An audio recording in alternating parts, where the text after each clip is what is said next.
was predictable. I believed that if I worked hard and stayed honest, life would always move in the right direction. I was wrong. That Monday morning, dark clouds covered the sky. The air felt cold and heavy, as if a storm was waiting to arrive.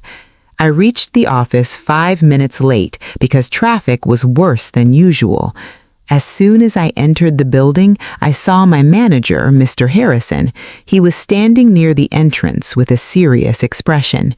He looked at me quietly before saying, "Ethan, please come to my office." My stomach tightened immediately. I followed him without saying a word, my mind filled with questions. Had I made a mistake? Had I forgotten an important task? When we entered his office, he closed the door behind us. He looked tired. Then he took a deep breath. "We've had to make some difficult decisions," he said. "Unfortunately, your position has been removed." For a few seconds, I didn't understand what he meant.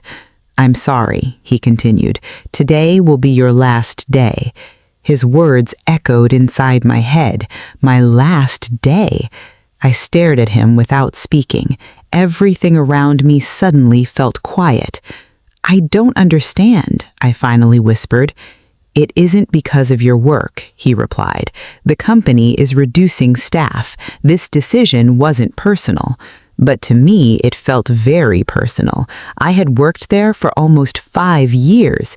I had arrived early, stayed late, and tried my best every single day. None of it mattered anymore. I nodded slowly, even though my heart felt heavy. I returned to my desk and quietly packed my things into a small cardboard box. Nobody knew what to say. Some coworkers gave me sad smiles.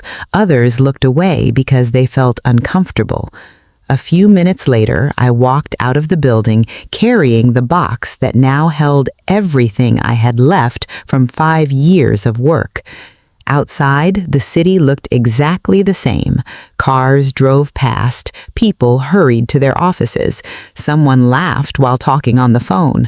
Life continued for everyone else, only my world had stopped. I started walking without thinking about where I was going. Questions filled my mind. How would I pay my rent? What would I tell my parents? How long would it take to find another job? The more I thought, the more frightened I became. Hours passed before I realized I had reached a quiet park. The noise of the city faded behind the trees. A cool breeze moved through the leaves. Children laughed in the distance while birds sang above me. Everything looked peaceful. I found an empty bench and sat down. For the first time that day, I stopped moving. I simply looked at the ground. I felt like I had failed. After several minutes, I noticed someone sitting on the other end of the bench. He was an elderly man wearing an old brown jacket and a flat cap. His white hair showed beneath the hat, and he held a small notebook in his hands. He wasn't reading, he was simply watching the people in the park. After a long silence, he spoke. "Hard day?" he asked. His voice was calm. I looked at him with surprise. "Is it that obvious?" I asked. A gentle smile appeared on his face. "Only to someone who has lived through many hard days." Something about his voice made me feel comfortable. Normally, I wouldn't speak to a stranger, but that afternoon felt different. "I lost my job today," I admitted. The old man nodded slowly. "And now you think everything is over." I looked at him. "Isn't it?" He closed his notebook. "No," he answered. "Sometimes losing something is the only way to find something better." I almost laughed. "It doesn't feel that way."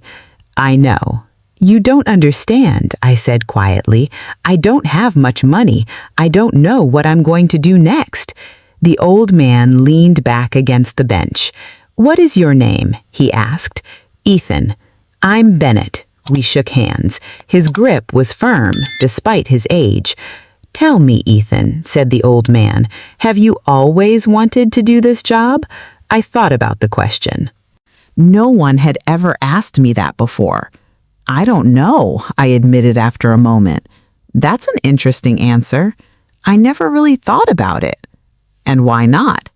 I was busy paying bills. Mr. Bennett smiled kindly. Many people spend years surviving instead of living. His words stayed with me. I looked down at my hands. I don't even know what I'm good at. He nodded. That means today is more important than you realize. I frowned. I don't understand. You've been given a chance. A chance, I repeated. It feels more like a disaster. He chuckled softly. Most opportunities arrive